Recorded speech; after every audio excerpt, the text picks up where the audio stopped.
T'es-tu déjà senti comme si tu étais prisonnier d'une relation, comme si tu donnais tout ce que tu avais et malgré ça, il y avait toujours quelque chose qui manquait? Peut-être que tu t'es épuisé à tel point que tu as l'impression de t'enfoncer sans savoir comment t'en sortir. Cette sensation de ne pas pouvoir se détacher émotionnellement de quelqu'un peut être dévastatrice. Mais qu'est-ce qui se cache réellement derrière ces liens? Ce que Carl Jung nous enseigne, c'est que l'attachement émotionnel n'est pas simplement un lien extérieur avec une autre personne.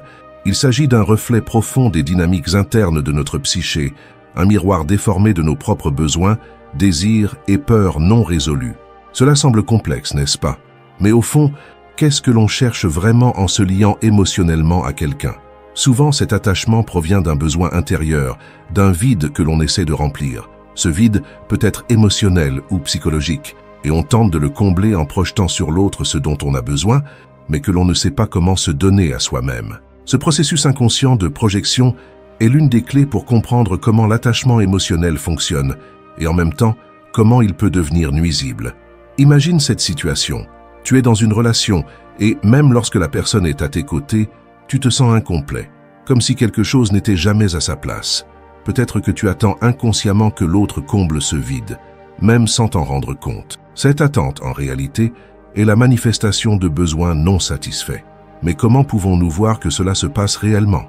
C'est ici que le rôle de l'inconscient devient essentiel, car il porte toutes les émotions, traumatismes et projections auxquelles nous n'avons pas accès directement dans notre conscience. Lorsque nous projetons nos sentiments et nos attentes sur l'autre, ce que nous faisons réellement, c'est lui attribuer, symboliquement, tout ce qui nous manque. Cela crée une relation de dépendance émotionnelle, où notre bonheur et notre bien-être semblent dépendre exclusivement de la personne en face de nous. Ça te parle, non? Ce genre de relation peut sembler intense et même passionnée, mais en réalité, elle est une sorte de prison émotionnelle. Et comment comprendre qu'on est piégé sans savoir comment se libérer? La réponse de Jung à cette question est de comprendre les fils invisibles qui nous relient à ces dynamiques. Ces fils ne sont pas quelque chose de tangible, mais plutôt des énergies et des émotions inconscientes qui nous connectent à l'autre de manière intense et souvent douloureuse. C'est comme un lien invisible mais fort qui enchaîne notre esprit et notre âme. Et la seule façon de briser ces chaînes est paradoxalement de faire face à la douleur que nous cherchons à éviter. Jung nous dit que le détachement émotionnel ne consiste pas à oublier ou à ignorer l'autre, mais à comprendre pourquoi nous sommes si émotionnellement attachés à lui. C'est en comprenant ces projections que nous commençons à dénouer les nœuds qui nous retiennent. Prenons un exemple concret. Imagine une personne qui s'attache à un partenaire, espérant que cette personne soit la solution à tous ses besoins émotionnels. L'autre devient alors le sauveur, celui qui comble le vide intérieur. Mais au fur et à mesure que la relation évolue, ce qui semblait être de l'amour se transforme en une forme de prison émotionnelle, où le sentiment d'insécurité augmente à chaque tentative infructueuse de trouver une satisfaction complète. Au lieu de se sentir plus sûr de soi, on se sent de plus en plus perdu et dépendant. C'est ce cercle vicieux de l'attachement émotionnel que Carl Jung nous invite à démystifier. Ce processus de prise de conscience est fondamental, mais également douloureux. Qui souhaite regarder à l'intérieur de soi pour voir ses propres manques et peurs? Jung suggère que c'est en nous confrontant à ces projections et en les comprenant que nous commençons à saisir la véritable nature de l'attachement. Le détachement devient alors un acte de courage et d'autocompréhension. Ce n'est pas un processus facile, mais c'est le chemin vers la véritable liberté émotionnelle. Maintenant, imagine que tu commences à voir ces projections, à comprendre l'influence qu'elles ont sur ta vie. Tu vois la personne avec qui tu es non seulement comme quelqu'un qui est là pour combler un vide, mais comme un être humain avec ses propres besoins, désirs et limites. Ce début de prise de conscience ouvre la porte à une nouvelle manière de se lier, basée sur la liberté et l'autonomie émotionnelle. Mais ce n'est pas suffisant d'en être conscient. Il faut aussi un véritable travail de transformation intérieure. Jung nous parle du pouvoir de transformer l'énergie émotionnelle, qui jusque-là était dirigée vers l'autre, et de la ramener vers soi. Ce mouvement n'est pas une perte, mais un gain. Lorsque l'on arrête de chercher dans l'autre ce que l'on doit trouver en soi-même, on commence à se libérer des chaînes de l'attachement émotionnel. Et qu'est-ce que cela signifie concrètement? Cela signifie commencer à développer une relation plus saine avec soi-même, apprendre à combler nos vides internes de manière autonome, sans dépendre de l'autre pour être heureux ou complet. Cela ne signifie pas que les relations humaines perdent leur valeur ou que l'amour n'a plus d'importance. Bien au contraire, ce que Jung nous enseigne, c'est que lorsque l'on parvient à se libérer des entraves de la dépendance émotionnelle, on peut vivre l'amour de manière plus vraie, plus libre et plus profonde. Alors, comment franchir la première étape sur ce chemin d'autocompréhension et de libération? La première étape consiste à regarder à l'intérieur de soi et à reconnaître ce que l'on projette sur l'autre. Avec cette prise de conscience, on commence à comprendre que le véritable pouvoir de changer et de se libérer se trouve en nous. Le détachement émotionnel devient ainsi un voyage intérieur, un chemin vers la connaissance de soi, où l'on reprend le contrôle de son énergie émotionnelle et on la dirige vers soi-même. Mais à mesure que l'on progresse, une question se pose inévitablement.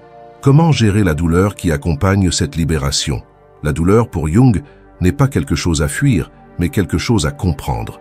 Elle est une opportunité de croissance, de guérison des blessures du passé, et finalement, de récupération de notre autonomie émotionnelle. C'est cela, le véritable pouvoir du détachement émotionnel, la capacité de transformer la douleur en sagesse et en liberté. La véritable libération ne se trouve pas dans l'oubli de l'autre, mais dans la compréhension profonde des dynamiques inconscientes qui nous lient à lui. Maintenant que l'on commence à saisir la vraie nature de l'attachement émotionnel, il est temps de plonger plus profondément et de comprendre comment rompre ces chaînes. Mais comment se libérer complètement? La réponse à cette question réside dans la prise de conscience et dans l'action, et c'est exactement ce que nous allons explorer dans les étapes suivantes. Lorsque nous abordons le sujet du détachement émotionnel, une question fondamentale se pose. Comment pouvons-nous réellement nous détacher émotionnellement de quelqu'un sans pour autant perdre cette connexion humaine qui est au cœur de nos vies? Carl Jung, à travers sa vision profonde et révolutionnaire de la psyché humaine, nous offre une perspective fascinante sur ce processus. Selon lui, le détachement ne se limite pas simplement à se retirer d'une personne ou à refouler les sentiments qui surgissent, mais consiste en un processus de différenciation entre le moi et l'autre. C'est un travail d'identification, où nous apprenons à discerner ce qui nous appartient vraiment et ce que nous avons inconsciemment emprunté à l'autre. Cette différenciation entre le moi et l'autre n'est pas un simple acte mental. Elle nécessite une prise de conscience profonde et un voyage intérieur. Ce voyage, bien que parfois douloureux, est indispensable pour se libérer des chaînes invisibles qui nous lient à l'autre. En reconnaissant que nous sommes émotionnellement liés à quelqu'un, souvent de manière inexplicable, nous faisons un premier pas vers la libération. Mais qu'est-ce que cela signifie concrètement? Se différencier de l'autre. Dans de nombreuses relations, qu'elles soient amoureuses, amicales ou familiales, il existe une fusion des limites émotionnelles. Nos frontières psychologiques deviennent floues, et au lieu de nous percevoir comme des individus séparés, nous avons l'impression que l'autre fait partie de nous. La personne en question occupe un espace intime dans notre psyché, et c'est cette sensation qui rend difficile la distinction entre ce qui nous appartient et ce qui appartient à l'autre. La conséquence directe de cette fusion émotionnelle est que l'autre devient en quelque sorte un reflet de notre propre psyché. Cela crée une relation où les limites sont floues et où la séparation entre nous et l'autre devient presque impensable. La fusion n'est pas seulement une idée abstraite, elle s'exprime dans des sentiments de dépendance, de manque et de besoins non comblés, souvent projetés sur la personne que nous aimons ou à qui nous nous attachons. Pour Jung, ce phénomène est en grande partie responsable de la souffrance émotionnelle dans les relations humaines. Le processus de projection inconsciente est l'une des clés de l'attachement émotionnel. Nous projetons sur l'autre nos besoins non satisfaits, nos désirs réprimés et nos peurs non résolues, et ces projections créent une dépendance qui emprisonne non seulement notre cœur, mais aussi notre esprit. Prenons un exemple concret pour mieux comprendre. Imaginons qu'une personne dans une relation amoureuse commence à ressentir un vide intérieur qu'elle cherche à combler par la présence de l'autre. Ce vide, ce manque, n'est pas simplement un manque d'affection, mais un besoin plus profond qui reste insatisfait depuis longtemps. Cette personne attend inconsciemment que l'autre soit la solution à ce manque. Mais peu à peu, cette attente crée une dépendance. Le bien-être émotionnel dépend désormais de la présence de l'autre, et l'idée même de se détacher devient insupportable. À ce stade, il devient évident que ce n'est pas l'amour qui est en jeu, mais une relation fondée sur la dépendance émotionnelle. Pour Jung, l'un des premiers pas vers le détachement consiste précisément à prendre conscience de ces projections. Cela signifie reconnaître que nos sentiments envers l'autre ne sont pas uniquement fondés sur qui il est réellement, mais aussi sur ce que nous projetons sur lui. Le détachement émotionnel devient alors un processus d'autocompréhension, où nous apprenons à séparer ce qui est moi et ce qui est l'autre. Cela ne signifie pas que nous devons cesser d'aimer l'autre ou de nous soucier de lui, mais plutôt que nous devons apprendre à nous aimer et à nous comprendre nous-mêmes, indépendamment de l'autre. Ce processus est profondément libérateur, car il nous permet de retrouver notre propre essence, sans que celle-ci soit constamment altérée ou modifiée par les besoins de l'autre. Il est important de souligner que cette prise de conscience, bien qu'essentielle, peut être douloureuse. Nous sommes confrontés à la réalité que nous avons projetée sur l'autre des attentes irréalistes, des désirs non satisfaits et des peurs non résolues. Cela peut nous faire sentir vulnérables, mais c'est cette vulnérabilité qui nous conduit vers la guérison et la transformation. Jung nous enseigne que la douleur n'est pas à fuir, mais à comprendre et à intégrer. Ce n'est qu'à travers la reconnaissance de ces projections que nous pouvons nous détacher réellement de l'autre, sans pour autant perdre notre capacité à aimer. Maintenant, imaginez que vous commencez à comprendre ce processus, à réaliser comment vous avez projeté vos attentes et besoins sur l'autre. Vous commencez à voir la personne avec qui vous êtes non plus comme la solution à vos carences émotionnelles, mais comme un être humain à part entière avec ses propres besoins, ses propres désirs et ses propres limites. Cette prise de conscience modifie radicalement la façon dont vous vous reliez à elle. Le détachement, en fait, n'est pas un éloignement, mais une manière de renforcer votre relation avec vous-même, tout en maintenant un lien plus sain avec l'autre. Ce processus, bien qu'il soit un chemin vers la liberté émotionnelle, ne se fait pas sans effort. Il s'agit de reconnaître ce qui nous appartient réellement et de laisser aller ce qui ne nous appartient pas. Le détachement émotionnel devient alors un travail de transformation intérieure, où l'on passe d'un état de dépendance à un état d'autonomie émotionnelle. C'est un retour à soi, un retour à une relation plus authentique avec notre propre psyché, loin des projections inconscientes qui nous éloignent de notre véritable essence. Jung nous enseigne que l'amour véritable commence par l'amour de soi, et c'est cette transformation interne qui nous permet de vivre des relations plus équilibrées et plus authentiques. Ce processus de détachement n'est pas instantané et ne se fait pas sans douleur, mais il est essentiel pour notre épanouissement personnel. En apprenant à nous détacher émotionnellement de l'autre, nous nous donnons la possibilité de guérir, de grandir et de nous libérer de tout ce qui nous entrave. Mais ce n'est que le début du voyage. Lorsque nous commençons à comprendre la nature de nos projections et à les libérer, une nouvelle question se pose. Comment continuer à avancer sur ce chemin de détachement émotionnel tout en préservant nos relations humaines? La réponse à cette question se trouve dans les prochaines étapes de ce processus de transformation, où nous explorerons les moyens pratiques et spirituels de renforcer notre autonomie émotionnelle tout en créant des liens plus sains et plus équilibrés avec les autres. Lorsque nous parlons de détachement émotionnel, il est essentiel de prendre en compte le rôle fondamental que l'inconscient joue dans la manière dont nous formons nos attachements. L'inconscient n'est pas simplement un réservoir de souvenirs oubliés ou de pensées refoulées. Il est aussi un domaine où réside une grande partie de notre expérience émotionnelle non traitée. En d'autres termes, l'inconscient est un espace où se trouvent nos projections, nos peurs, nos désirs et nos idéaux non intégrés, et il influe directement sur nos relations et nos comportements. Pour Carl Jung, comprendre et travailler avec l'inconscient est un élément clé du détachement émotionnel. Les mécanismes inconscients qui nous lient émotionnellement à d'autres sont souvent invisibles à notre conscience. Parfois, nous ne sommes même pas conscients de ce que nous projetons sur les autres, ni des raisons profondes pour lesquelles nous nous attachons à certaines personnes. C'est ici que les symboles, les rêves et les synchronicités jouent un rôle central dans la psyché humaine. Ces éléments apparemment anodins sont en réalité des messages puissants envoyés par notre inconscient pour nous alerter de schémas émotionnels sous-jacents que nous avons du mal à voir. Comprendre ces signes inconscients est crucial pour dénouer les nœuds émotionnels qui nous maintiennent prisonniers de nos relations. Prenons l'exemple des rêves. Jung croyait fermement que les rêves sont une fenêtre ouverte sur l'inconscient et qu'ils nous offrent des aperçus essentiels de notre monde intérieur. Ils ne sont pas simplement des produits aléatoires de notre esprit pendant le sommeil, mais des messages symboliques qui révèlent des vérités profondes sur nos émotions et nos relations. Par exemple, rêver de se retrouver dans une pièce fermée sans issue peut symboliser un sentiment de piège émotionnel dans une relation. Ce rêve n'est pas simplement une réaction à un stress quotidien, mais un message de l'inconscient, indiquant que la personne rêveuse se sent coincée dans une dynamique relationnelle ou émotionnelle qu'elle ne parvient pas à comprendre ou à résoudre. Les symboles qui apparaissent dans les rêves sont des représentations de forces inconscientes plus vastes. Une porte fermée, un arbre, ou même une figure familière peuvent tous avoir une signification symbolique liée à un aspect non résolu de notre psyché. En analysant ces symboles, nous pouvons commencer à comprendre pourquoi certaines émotions récurrentes, telles que la peur ou l'anxiété, surgissent dans nos relations. Par exemple, une personne qui rêve constamment de fuir ou de s'échapper pourrait être en train de fuir des aspects de son propre être ou de ses propres besoins émotionnels qui n'ont pas été abordés. Ce genre de rêve met en lumière des zones d'ombre dans notre relation avec nous-mêmes et avec les autres. Un autre aspect important des phénomènes inconscients est la notion de synchronicité.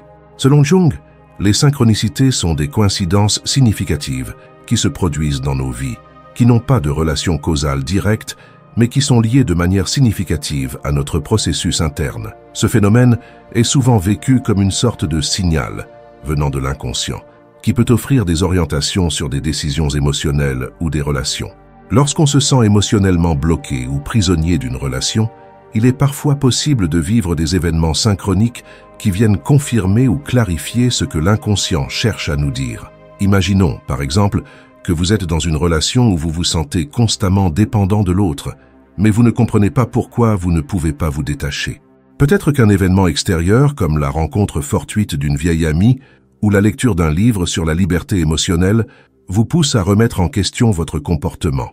Ces événements sont des signes de l'inconscient qui utilise les coïncidences pour nous guider vers une plus grande conscience de soi et un détachement nécessaire. Les synchronicités sont comme des clins d'œil de l'univers, des petites confirmations que nous sommes sur le bon chemin ou que nous devons prendre une nouvelle direction dans nos vies émotionnelles. Là où l'inconscient joue un rôle primordial dans le détachement émotionnel, c'est qu'il nous aide à voir ce qui est caché sous la surface de nos émotions. Par exemple, en observant les rêves et les synchronicités, nous pouvons reconnaître les projections que nous avons faites sur l'autre. Cette reconnaissance est la clé pour libérer notre énergie émotionnelle. En prenant conscience de nos projections, nous pouvons commencer à les intégrer dans notre propre psyché et ainsi alléger nos relations. L'inconscient ne cherche pas à nous perturber, mais plutôt à nous guider vers une plus grande intégration de nous-mêmes. Cela ne signifie pas que le détachement émotionnel est un processus facile ou immédiat. Il s'agit d'une démarche qui demande de l'introspection, de la patience et de l'autocompassion. Jung nous invite à voir l'inconscient comme une partie essentielle de notre chemin vers la guérison émotionnelle. En écoutant les messages de notre inconscient, en prêtant attention aux symboles et aux rêves, nous pouvons apprendre à nous détacher de manière consciente et active des relations qui nous limitent, tout en nous permettant de renouer avec une forme d'amour plus authentique, basée sur la liberté émotionnelle. Dans cette quête de détachement, l'inconscient nous montre aussi qu'il n'est pas nécessaire de fuir ou de réprimer les émotions que nous ressentons. Au contraire, il nous enseigne à les comprendre et à les intégrer. En acceptant nos sentiments sans jugement, nous nous libérons de la pression de devoir constamment chercher validation ou satisfaction à l'extérieur de nous-mêmes. Ce processus permet de récupérer notre énergie émotionnelle et de la réorienter vers notre propre bien-être. Une fois que nous commençons à voir nos relations avec plus de clarté, nous réalisons que le véritable détachement ne consiste pas à renier l'autre, mais à renouer avec nous-mêmes. Mais comment allons-nous utiliser ces découvertes pour aller plus loin dans notre quête de liberté émotionnelle? Comment allons-nous, à partir de cette prise de conscience, intégrer les enseignements de l'inconscient dans notre vie quotidienne?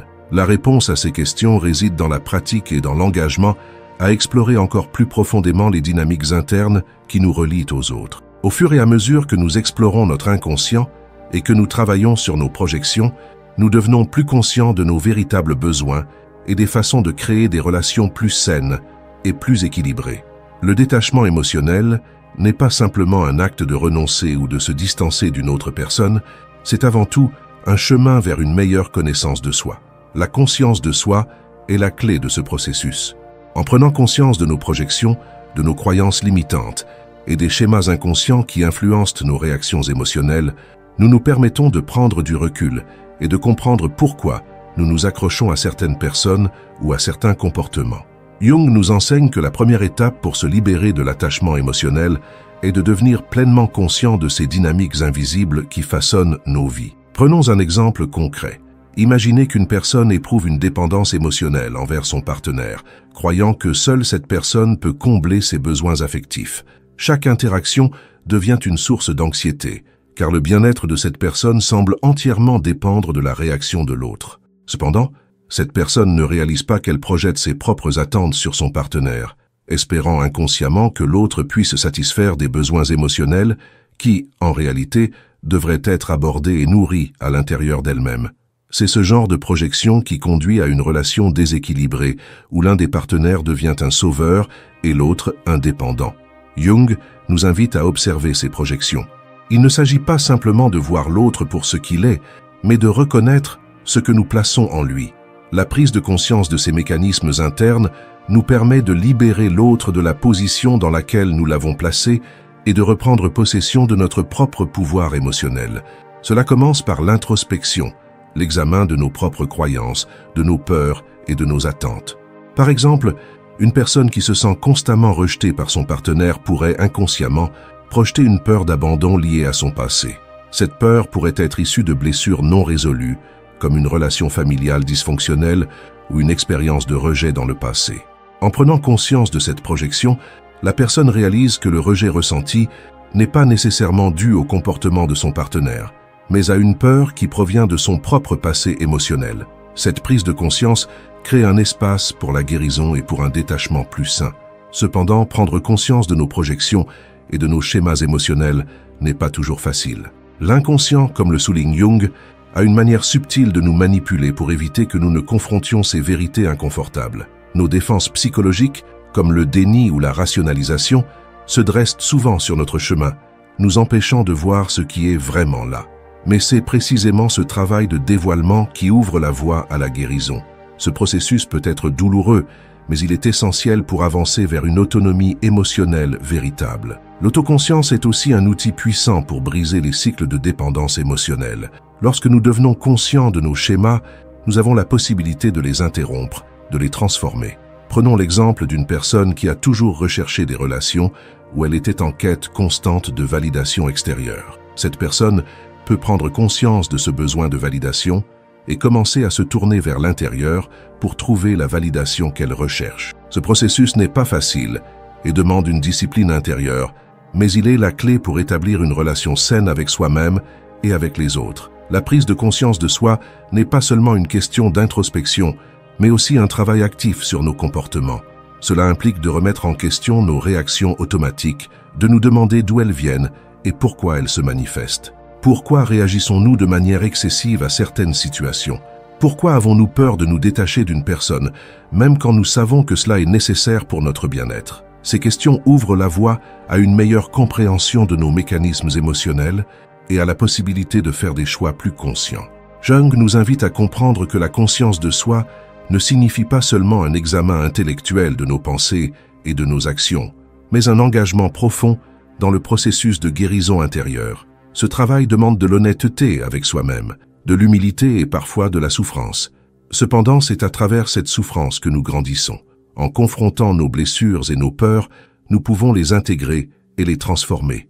Cela nous permet de nous détacher des schémas inconscients qui nous gouvernent et d'établir une relation plus authentique avec nous-mêmes et avec les autres. Ce processus de transformation intérieure est le cœur de ce que Jung appelle l'individuation, le processus par lequel une personne devient pleinement elle-même, en intégrant toutes les parts d'elle-même, y compris celles qu'elle a ignorées ou rejetées.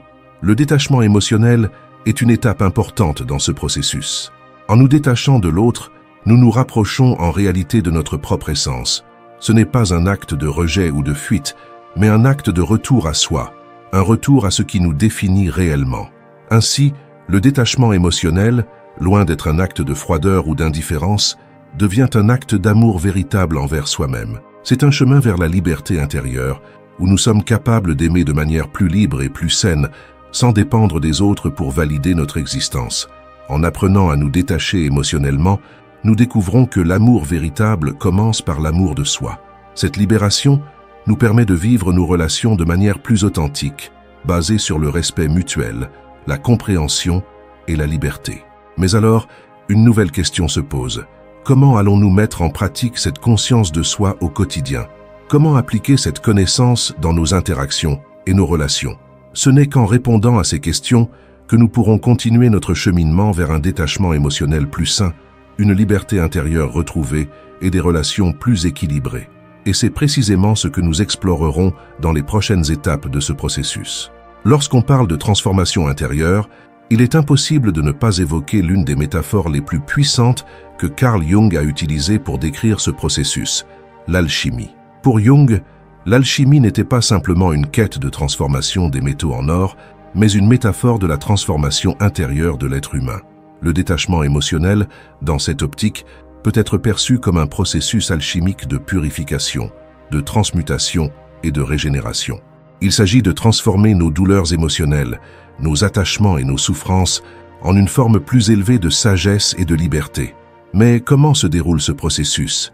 Et quelles étapes devons-nous franchir pour véritablement nous libérer de nos chaînes émotionnelles? Imaginons, pour commencer, que nous sommes plongés dans une situation d'attachement émotionnel intense. Cette dépendance nous maintient dans un état où nos émotions sont constamment dirigées vers l'autre, comme si ce dernier était la clé de notre bien-être, de notre bonheur. Pourtant, cette relation, aussi fusionnelle soit-elle, nous laisse souvent avec un sentiment de vide. Pourquoi? Parce que nous avons investi une grande partie de notre énergie émotionnelle dans une autre personne, plutôt que dans notre propre développement intérieur. Dans le cadre de l'alchimie, ce processus de concentration de l'énergie émotionnelle est comparable à la calcination, la première étape de la transformation. La calcination représente l'étape où les illusions et les attentes que nous avons projetées sur l'autre commencent à se dissoudre. Cela peut être une période extrêmement douloureuse, car c'est là que nous sommes confrontés à la vérité de notre dépendance. Nous voyons que l'autre ne peut pas combler nos besoins, et que ce vide que nous ressentons doit être traité à l'intérieur de nous-mêmes. Cependant, cette douleur est nécessaire. Elle est le catalyseur du changement. La calcination n'est pas une perte, mais une préparation à la purification. À travers cette étape, nous brûlons les couches superficielles de nos attentes irréalistes et nous libérons l'énergie piégée dans des schémas émotionnels limitants. Lorsque ces attentes tombent en cendres, ce qui reste est la vérité nue, la reconnaissance que nous avons le pouvoir de guérir et de nous épanouir de manière autonome, sans dépendre de l'autre pour notre complétude. Mais après la calcination, une nouvelle phase de l'alchimie se profile, la dissolution. La dissolution est l'étape où les structures rigides de l'ego commencent à se dissoudre. C'est là que l'individu, ayant abandonné certaines illusions et attentes, se retrouve confronté à un vide intérieur, à un état de confusion et de désorientation. C'est un moment où l'on perd ses repères, car les certitudes que l'on avait sur soi-même et sur ses relations se dissipent. Dans cette phase, l'émotion devient fluide et chaotique, comme si l'on flottait dans un océan d'incertitude. C'est une période délicate où l'on doit se rendre vulnérable à soi-même et à son propre processus intérieur. Ce vide apparent, cependant, est en réalité une opportunité. Il permet l'émergence de quelque chose de nouveau. Comme le plomb qui est transformé en or dans l'alchimie, les émotions brutes et chaotiques commencent à se stabiliser et à prendre une forme plus pure. Dans cette phase, nous devons accepter l'incertitude, lâcher prise et laisser les émotions se purger et se réorganiser naturellement. Ce processus n'est pas rapide, il demande du temps et une grande patience, car il consiste à accepter le chaos intérieur avant que la transformation ne puisse avoir lieu. Mais après la dissolution, arrive la phase suivante, la coagulation. Cette étape symbolise l'unification des parties dissoutes de l'ego, la réintégration des aspects de nous-mêmes que nous avions rejetés ou ignorés. C'est ici que les expériences et émotions dissoutes se recombinent en une nouvelle structure psychique plus équilibrée et plus mature. Ce n'est pas un retour à l'ancien soi, mais une évolution vers une version plus intégrée de nous-mêmes. Nous avons traversé les épreuves de la calcination et de la dissolution. Et maintenant, nous émergons avec une nouvelle compréhension de nous-mêmes, de nos désirs et de nos besoins. Cette nouvelle version de nous est capable de voir les relations non pas comme des zones de dépendance, mais comme des espaces d'échange authentiques, libres de projections et d'attentes irréalistes. Enfin, le processus alchimique atteint son apogée avec la rubedo, ou la phase finale de l'alchimie, où la transformation est complète. C'est le stade où l'on parvient à l'état de l'or. Sur le plan émotionnel, cela signifie la capacité de vivre l'amour et les relations sans attachement excessif, sans la nécessité de posséder ou de contrôler l'autre. Nous sommes désormais capables de nous relier aux autres, non pas à partir d'un vide intérieur, mais à partir d'une plénitude retrouvée. L'amour dans cette phase devient inconditionnel, libre et expansif. Ce processus de transformation alchimique n'est pas seulement une purification de l'ego, mais aussi une élévation spirituelle. Le détachement émotionnel n'est plus perçu comme une fuite ou un rejet, mais comme une étape nécessaire pour atteindre une relation plus saine avec soi-même et avec les autres. Ce chemin alchimique de détachement émotionnel nous invite à voir chaque relation, chaque expérience d'attachement, non pas comme un fardeau, mais comme une opportunité de croissance. L'alchimie nous enseigne que, même dans la douleur et la perte, il y a une possibilité de transmutation et de régénération. Chaque phase du processus, la calcination, la dissolution, la coagulation et la rubédo, représente une étape cruciale dans la transformation de notre manière d'être, nous permettant de nous libérer des anciennes chaînes et d'embrasser une nouvelle forme de liberté intérieure. C'est en nous détachant des attentes et des dépendances que nous parvenons à découvrir une relation plus authentique avec nous-mêmes et avec le monde. Mais comment appliquer ce processus alchimique au quotidien dans nos vies émotionnelles? La réponse à cette question réside dans l'intégration continue de ces principes alchimiques. En nous détachant des schémas de dépendance, en acceptant notre propre processus de transformation, nous pouvons évoluer vers des relations plus équilibrées, fondées sur la liberté émotionnelle, l'authenticité et le respect de soi. Le détachement émotionnel n'est pas seulement un processus mental ou psychologique, c'est aussi une expérience spirituelle profonde, une évolution de l'âme qui nous permet de nous libérer des chaînes invisibles de l'attachement. Si, d'un point de vue psychologique, le détachement consiste à se libérer des projections inconscientes et des dépendances émotionnelles, d'un point de vue spirituel, il s'agit d'un acte de renonciation à l'ego et d'une quête pour se reconnecter avec une essence plus profonde de soi-même. Carl Jung, dans ses travaux, a souligné que le détachement est en réalité une porte d'entrée vers une plus grande connexion avec notre âme, avec notre soi, cette part de nous qui transcende les limitations de l'ego et de l'identification extérieure. Lorsque nous parlons du détachement émotionnel d'un point de vue spirituel, nous abordons la question de l'attachement à notre identité externe, à ce que nous croyons être. L'ego, selon Jung, est une construction psychologique qui se développe tout au long de notre vie. Il est constitué de nos pensées, de nos croyances, de nos rôles sociaux et de notre manière de nous définir par rapport aux autres. Cependant, l'ego est aussi la source de nombreux conflits internes, car il cherche constamment à se protéger, à se maintenir et à se renforcer, souvent par la validation extérieure. Le problème survient lorsque notre ego devient notre seule référence de valeur et que nous commençons à chercher notre identité dans les relations ou dans les possessions. C'est alors que nous devenons dépendants de l'autre pour valider notre existence. Le détachement spirituel, donc, implique un lâcher-prise de cette fausse identité de l'ego et une redécouverte de notre essence authentique. C'est un retour à l'intérieur de soi, un voyage vers notre soi profond, ce lieu intérieur qui n'est pas affecté par les fluctuations émotionnelles et les projections externes. Ce processus de détachement spirituel n'est pas une fuite des relations ou des émotions, mais plutôt un acte d'acceptation et d'intégration. Il consiste à lâcher prise sur l'idée que notre bonheur et notre équilibre dépendent de ce que l'autre nous donne ou de ce que nous attendons de lui. Nous commençons à comprendre que notre bien-être ne provient pas de l'extérieur, mais de l'intérieur. Imaginez une personne qui se sent toujours insatisfaite dans ses relations, qui cherche constamment l'approbation des autres et qui dépend des autres pour se sentir complet. Cela peut sembler normal dans notre société, où la validation externe est couramment recherchée, mais c'est une forme de dépendance émotionnelle. Ce type de relation mène souvent à des cycles de frustration et de souffrance, car l'autre personne, tout comme nous, a ses propres attentes et besoins.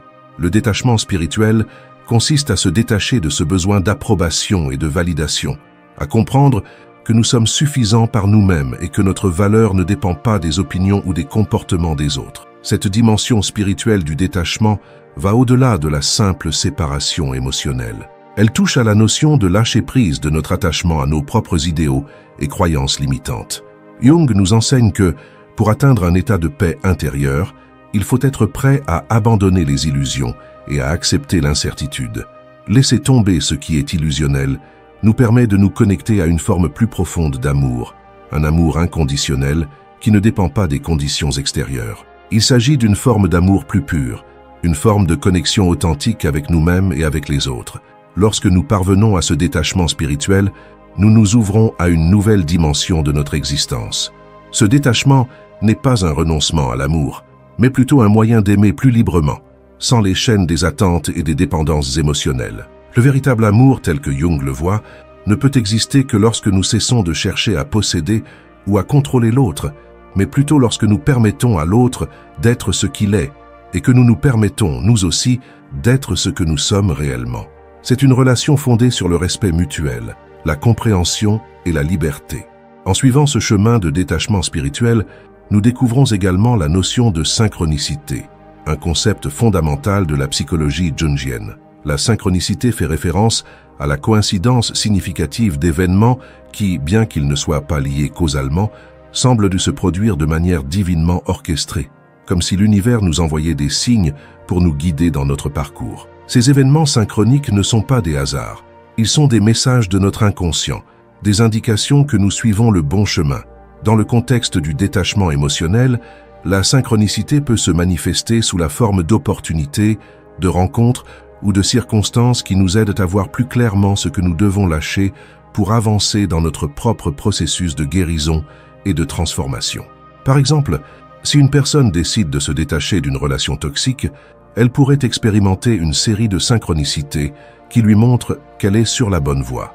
Une rencontre fortuite avec quelqu'un qui lui donne un conseil précieux, ou la lecture d'un livre qui résonne profondément avec son expérience.